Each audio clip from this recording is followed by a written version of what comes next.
Sino ba talaga merong kapangyarihan na mag-confiscate ng driver's license? Sa confiscation kasi ng mismong yung act ng confiscation ng driver's license, kagaya po ng sabi niyo 'di ba, Republic Act for 136, yun kasi yung creation ng LTO.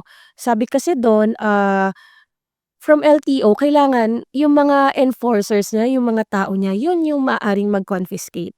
So now, kunwari hindi siya taga-LTO, hindi siya enforcer talaga ng LTO, kailangan niya po magpa-deputize. Kunwari, PNP, pwede i-deputize para yung act of confiscation ma-exercise po nila.